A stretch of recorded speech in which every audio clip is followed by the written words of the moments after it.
Hey mediators, if you ever seem to get stuck in some mediations despite using your best skills, the same skills that work in most of your other mediations, it might be because one or more parties may have a high conflict personality. If so, there is hope for helping them. We offer a training for family mediators and another one for all other mediators to learn the necessary skills for handling your high conflict cases. Bill Eddy's settlement rates increased from around 75% in high conflict cases to above 90% using the new Ways for Mediation model he created. These trainings are a combination of on-demand, which you can watch 24/7, and Zoom training directly with Bill. You'll find the link for this in the show notes below. Sign up at highconflictinstitute.com/upcoming-courses. Email us at info@highconflictinstitute.com or just send us a message through our socials.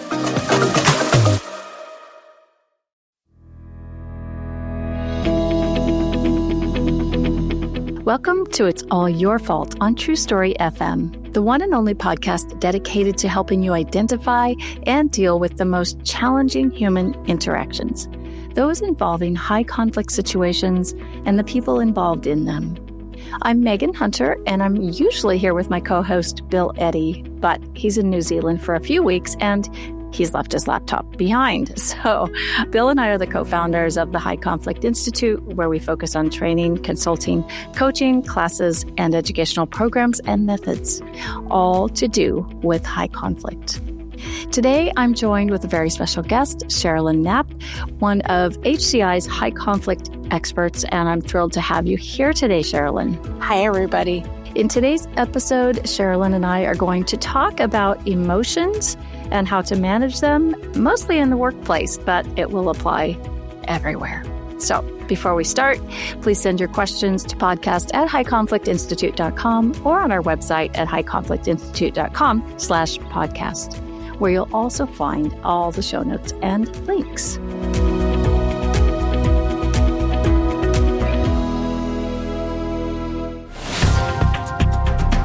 All right, Cherolyn, welcome back. We haven't seen you on the podcast for a while.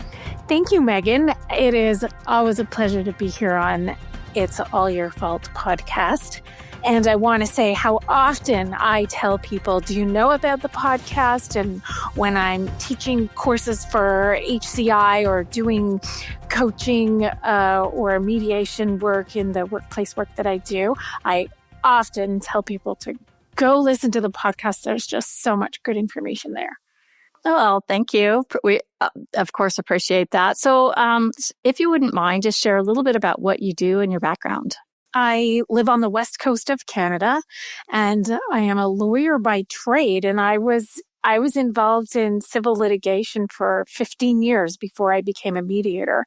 And then for the last 5 years, I've focused primarily on workplace and other types of conflict involving people, but a lot of workplace and organizational work. And so my work takes me in workplace investigations when there have been allegations of bullying or discrimination or harassment or other types of misconduct. And my work also takes me into mediation when people, individuals or professionals or teams aren't able to function any longer. I also do some one-on-one coaching with people to help them, whether it's improve their conflict skills or address, leadership concerns or that kind of thing.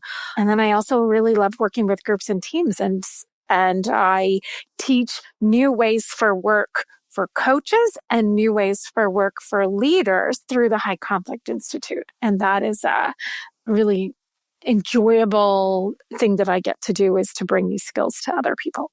Those two courses that you teach for us have been growing like crazy. In fact, the leaders course for managers and supervisors and anyone in any type of leadership and any type of organization have been coming to that course and learned a lot. And I think, the feedback we've received has been extremely positive, because it truly is, like we say at High Conflict Institute, that we help you find the missing piece, PEACE.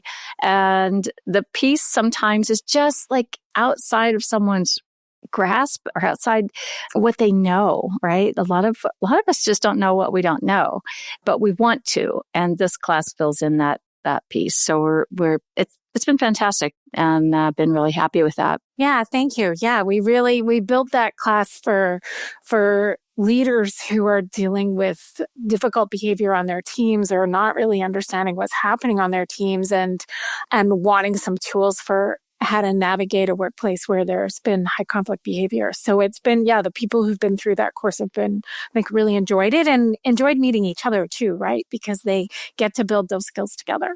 Yeah, very nice. So in that class, in New Ways for Work, whether for leaders or for coaching, and all the work we do at High Conflict Institute, we talk a lot about emotions. It's kind of interesting because you think, of course, there are a lot of emotions involved in conflict. And often we think, of course, the most common one being anger or, sadness, shutting down, that kind of thing. But we kind of think of it in a different way. And I think in the workplace, often, I guess we're kind of trained to not, at least in the past, to keep your emotions at home, right? Yeah, interesting. I've heard people have said this to me before, and I've also maybe experienced this myself. Like we may allow ourselves to express our emotions in a different way with the people we're closest to than we would in a workplace environment that we're trying to maintain a professional veneer at any rate in workplaces and organizations we're involved with. But don't you find, Megan, do you find that people are experiencing their emotions differently these days? I think so. And the younger than us generations are way more focused on emotions. I think maybe we're kind of starting to come around that corner a bit and realizing that it can't be all about emotions. And on the other end of the spectrum, it can't be not about any emotions, right? Yeah, right. Like pretending like, oh, well, just leave your emotions at home and whatever you're going through, check that at the door. That's not who people are, right? If we're upset about something at home, we bring it into work and vice versa. But I think one thing the High Conflict Institute taught me was to distinguish between the feelings we feel versus feeling them in a reactive way. Okay, let's explore that. Yeah. So, through working on myself as a human being, I'm learning more about my own emotions and that it's healthy. It's important and healthy to have emotions. And as we understand who we are and maybe some of the difficult things we've been through in the past, starting to name those emotions and finding ways to express those in a healthy way. That's all good and healthy part of being human beings. What's troublesome and what causes more difficulty in workplaces and professional relationships is when the emotions are getting the best of us. So when we go into reactive mode, like that fight, flight, or freeze mode, it's not like we're really in touch with what these complex emotions are that we are feeling. It's just that simply we are redlining and we've gone into fight, flight, or freeze reactive mode, right? Where things start to feel about life or death. That's all good if you have to save lives. Being able to be in reactive mode and act without thinking, that's important when we have to do things in an emergency. But a lot of times in workplaces, things are not an emergency. And so finding ways to dial down, get out of that reactive mode so we can then deal with the issue at hand. I mean, that's something that a lot of people are struggling with, I think. Yeah, I agree. We hear a lot about it. So let's talk a bit about what unmanaged emotions are. So what we teach is that high conflict situations typically involve someone that has a pattern of extreme behaviors, all or nothing thinking, blame, and unmanaged emotions, right? So I think a lot of people don't always understand fully what that means because we've all blown our stack once in a while. It's not unusual to have maybe had an angry outburst at some point, but there are some who it seems that when something doesn't go to plan, when something doesn't go my way or as expected, then there's this very large emotional reaction. They're very upset that they didn't get the assignment they wanted. They're very upset that their manager didn't understand or didn't fully communicate something. So it becomes really big. So let's talk a bit about what unmanaged emotions looks like. Yeah, one way that it looks like. So here's how I think about it. Yeah, I've had times when I got upset, something got under my skin or pushed my buttons, and I got upset, and it took me a bit to come down, right? So you sort of think about, you have this physiological reaction where your heart starts to beat faster and your breath rate and your heart rate picks up, and you kind of go up this sort of like the jagged line of a graph line going up. And you spend some time at the top of that graph line for a little bit, and you're not really thinking straight, right? So that's normal. That's a normal part. But for someone who has a real hard time regulating or managing their emotions, they might stay up there for an extended period and have difficulty coming down. And so if everyone, the listeners, can think for a minute about a time they got upset and how long did it take to sort of like get to the point where you felt like yourself again, right? Like, was it, sometimes it's a few minutes, a few hours, or, might take till, you get a chance to sleep on it. And the next day you start to kind of come back to your normal self. But someone who doesn't regulate well, they sort of stay up there for an extended period of time. What do you think? Yeah, it's interesting. I was thinking we should get some research about what that amount of time is, because I was just thinking that of that over the past couple of days. When people are in that very heightened, unmanaged emotional state, can it last for several hours? I wonder if at the peak it's maybe 5 minutes, maybe 15 minutes. I don't know that it lasts longer than that at the peak. I think maybe 5 minutes or less. I'm not sure. And then over the rest of the day, still upset, still coming down. You still have cortisol, kind of, I suppose, trying to filter through your system. And then you said something really important about the sleep aspect, right? And overnight can help us kind of reset, and you wake up the next morning and all of a sudden it doesn't seem as important for most people. And for some involved in high conflict disputes, there may be some of that insight, but for others, there may not be. So if we're working with someone who's in that peak state of emotion, something has really not gone their way and they've had this massive blowout, right? Or they've yelled at someone, they've thrown something, they're just so frustrated and you can see it. They're tensed up. They're just angry, right? What do you do as a leader? Yeah, well, I think as leaders and also as coworkers and anyone in a workplace, we've all heard you and Bill say this a lot of times, emotions are contagious. And so we need to sort of start by remembering that as human beings, our emotions cross over to each other and we pick up on other emotions really well. Almost like Wi-Fi, yeah. Would you say? Yes. It's almost like Wi-Fi. It's not intentional. No, it's just like, and it's just the vibe that's there and you pick up on the energy of the people around you. And I think all of us to the extent that we are able to manage and regulate our own emotions, something that I like to think about is, am I going to mirror someone else's emotional contagion and pick up on their sort of chaotic or disruptive emotional outbursts or displays? Or am I going to be the mirror for other people around me? And that's something that I say to people Oh, I like that. That's a nice flip. Yeah, in coaching, right? It's like, and if it's an off day, we may find ourselves mirroring somebody else. But then to sort of notice, one of the key parts about this work in dealing with ourselves in conflict and understanding how high conflict operates, is to start by noticing. And when we notice and go, oh, I'm having one of those physiological responses and my thoughts are rushing. What do I need to do right now? I'm the mirror. What does that look like? Right? So if I'm the mirror and I'm going to try to disengage from that other person's energy that I'm finding difficult, I got to breathe, right? The very first thing after I notice is I really need to stop and take some breaths in a slow way. And by doing that, we actually send our brains a signal that it's okay, that we can get into a calmer state.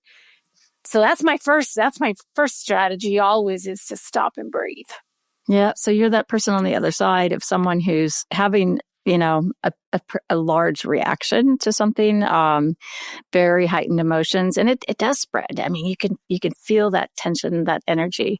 So there's a lot, ways you can calm yourself before you respond. And that's one of the main things is you have to stop and breathe. Like you said, it's the stopping piece that I think we as humans have a hard time doing. It's really hard to just stop ourselves because especially when we're at work, we're in problem solving mode, and especially as a leader, but it extends across, the board is we're in problem solving mode. So we want to immediately just go to logic and problem solving, which is probably not going to work. And it's why I teach just a reminder is calm before think. You have to get someone else calm. So stop, take that breath, be the mirror. And those little mirror neurons in the other person's brain hopefully will pick up on that.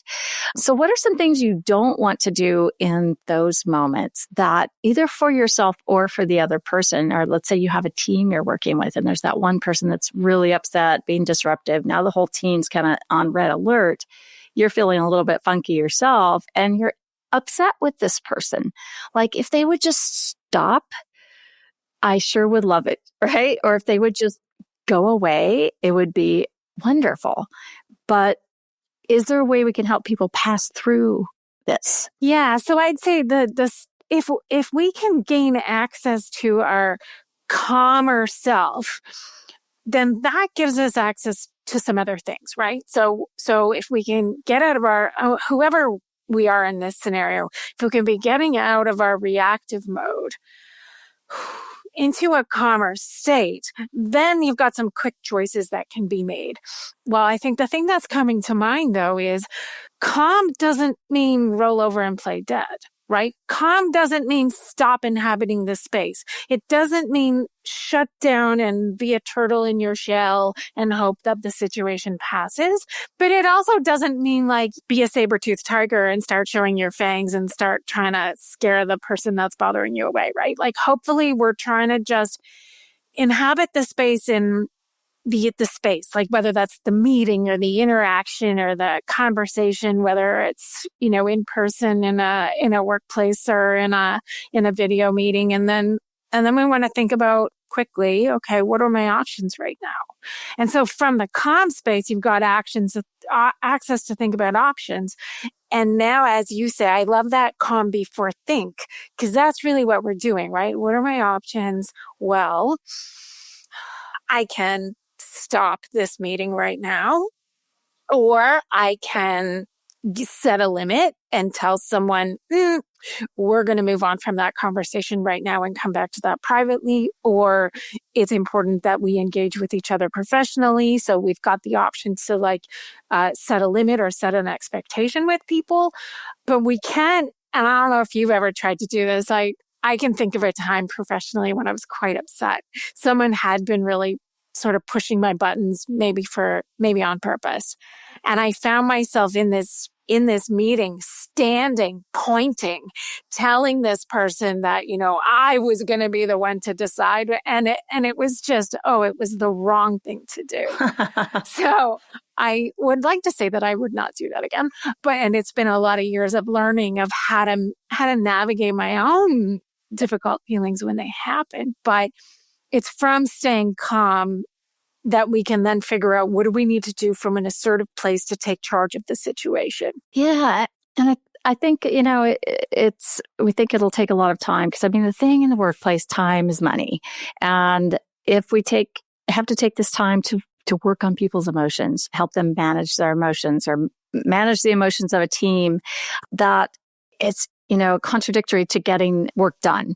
But actually, I think if you pay attention to the emotions of the team, right, or of the individual, right, it's a time investment. It's a little bit of a paradigm shift here, that the little bit of time spent on that. And it's just a little bit, meaning if I stop myself when there's that upset person coming at me and I figure out what to do, and then I help them, let's say I help them calm down, and then focus both of us on what to do, guiding them into next steps or whatever we do, set the limit.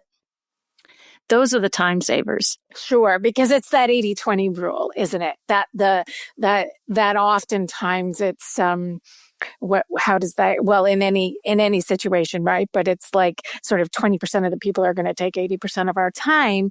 But also we might think to ourselves, well, I'm in the middle of this project or this meeting or whatever. We don't have time to stop and attend to this. But in reality, if we can take a little bit of time to ground ourselves and center ourselves, then we can use our thinking brains to figure out what to do. Yeah, and it's only a second or two, honestly. So the time, it's just remembering to do it. It's something we have to do, and it's an investment that it doesn't have to be this big thing that you do as an organization or as a leader or as a coworker or anything. It's just this must be a piece of what we do in our organizations. Of any kind, right? If you do this little extra piece, right? So let's talk about how. Because I think, so we've talked about breathing, but if we're going to take time to sort of, to get all of us into our calm, assertive self. So how do we get there and I have another couple of ideas to share with listeners of how to do that. One of which is, so when we're in our heads and we're upset and we're, maybe in a really difficult interaction and we realize we've got to get it together to be able to think it through and know what to do. One positive way to get out of our heads and into the moment is by thinking about our five senses. And this is another thing that we can do. We don't have to get up and take a break and leave the meeting. We can actually just sort of do it quietly on our own. Instead of sort of thinking a lot of thoughts and freaking out, we can just take a moment and connect to, okay, what's one thing I can see? Well, at this very moment, I can see a painting in my background that someone who I care about painted for me. So that's something I can see. What's something I can hear? I can hear my voice inside of my head. What's something that I can smell? And what's something I can taste? And what's something I can touch? And so by moving from our thoughts and feelings into our five senses, it can be a very quick hit of getting us back into the present, back into our body, so that we can then move forward and do the work that we have to do. So that's one tip. Yeah, and that's called grounding, and it's a really useful tip if you can remember to do it. Even just write it down, and it makes me think. I used this once on a safari in Africa. I know, oddly enough, but we were out on a safari drive and witnessed a pride of lions, about 9 lions, take down 2 big water buffalo. And it's not instant. It was Cape buffalo. Yes. Yeah. Cape buffalo. 45 minutes. And then we all came back to the lodge for dinner, and we were sitting around a single long table together. And one young woman was just highly disturbed by the whole thing. Her nerves were right there. So her emotions were way up at the top. And so, as we're waiting for our food to be served, I said, touch your glass of water, because it had ice in it and there was condensation on the side. What's that feel like? Oh, it's cold. I'm like, okay, what's the food smell like? And I have to say, her husband, she calmed right down, needless to say. And her husband said, ma'am, I think you just saved my marriage. Oh, wow. So, meaning I taught him a skill, but that's how powerful it can be. Yeah, it can. And I can think of a situation that happened to me where, and this has happened more than once, in fact, where in my work as a workplace investigator, I have to interview people about things that have happened that are really upsetting to them. And is that nerve-wracking for you? Yeah, it is. You can kind of start to catch and start to feel the same really distressed feelings that other people are feeling. And I've said, you know what? Let's stop and breathe together.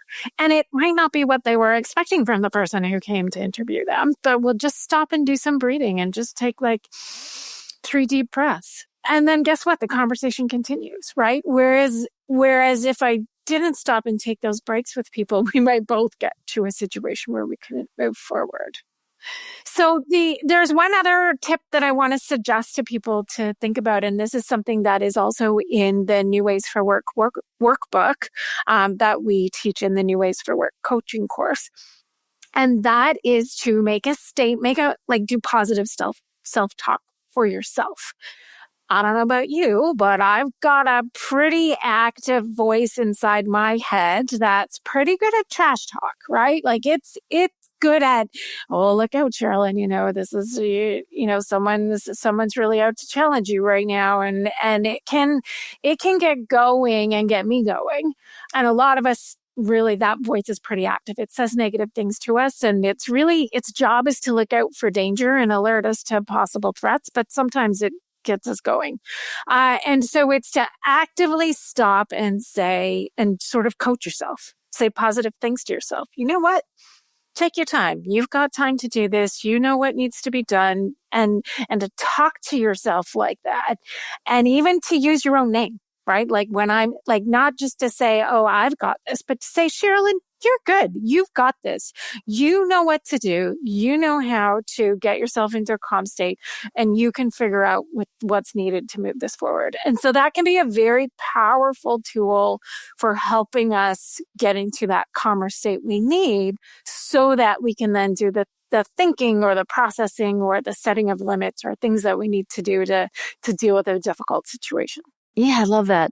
So talking to yourself is, while it may look crazy if you're saying it out loud, we can keep those as private thoughts in our own minds, and I think it really helps a lot. And sometimes, like, I don't want anyone to think that, while these are very speedy and efficient tools, and helpful tools, there are times we get emotionally hooked, particularly if we feel under attacked, if we, like our senses are really picking up on some dangerous behavior or some threatening behavior or something. And in those moments, your react brain's going to be escalated and your thinking brain will be offline. And in those moments, I know I felt like I just can't think of a thing to say or do. Like I just want, and that's true fight or flight. You want to get out of Dodge. So in those moments, it's okay. Forgive yourself. Like, if I can't think of something right now, that's okay. And maybe that's when you decide to take a break, unless it's a situation you have to handle in the moment. But in those moments, don't overthink it. Just, stop for a second and do, like you said, take a deep breath, because that will start to reset the whole process and get your mind back, and then follow that up with, some self-talk. And one of those statements might be, and we talk about this a lot on the podcast, this isn't about me. Yeah. Right. Yeah. And we're not saying that it's necessarily about the other person, but right now there's this high conflict tension, right? Or some kind of stress. And these tips that you've shared, Cherolyn, are, useful in any type of upsetting moments, any upsetting situation. It doesn't have to be just high conflict. And sometimes conflict will feel high conflict to some people while it doesn't to others. That's true. That's true too. Yeah. So let's kind of wrap this up talking about new ways for work coaching. I know you've done some one-on-one coaching with that, as well as teaching it to other coaches. What successes have you seen in helping others, like coachees, learn to manage their emotions? So working with people who may struggle with managing emotions, flexible thinking, and blaming others and behaviors that don't work in workplaces is quite rewarding, actually. And the feedback that I have received from people is when they are able to practice the emotional management and develop those skills, like it's kind of like flexing a muscle, right? If you don't practice it and you don't lift the weights, you won't be able to rely on those muscles. So, but the feedback that I've received is that when I am feeling more relaxed, I do have access to better problem solving skills. And that, to me, that is so very gratifying to hear. But that's the first place that we start when we're working on coaching someone who's struggling with those things, is to say, well, let's work on the skills to help you be calmer, so that then you can handle conflicts in a way that isn't escalated. And that's going to be true for all of us, right? Whether we're a person who handles conflict in a higher conflict way, or whether we're a person who works with somebody who handles conflict in that way. Yeah. Remind yourself, it's not about me, or it is about me. if it's about me, I need to breathe. Yeah, we all do, right? We all need to start there. We all do. So so invest in a little bit of time in these tools. It doesn't really cost anything. It's just adding it to your repertoire of what we do, whether we're leaders or coaches or employees or in any phase. So this has been great, Cherolyn. I'm really glad you joined. And I know we have a couple of New Ways for Work trainings coming up. So we'll put the links for those in the show notes. Those are for leaders of any type or coaches in any workplace or organization. And we'll put a couple of other books or some book links and things in the show notes. So please check them there.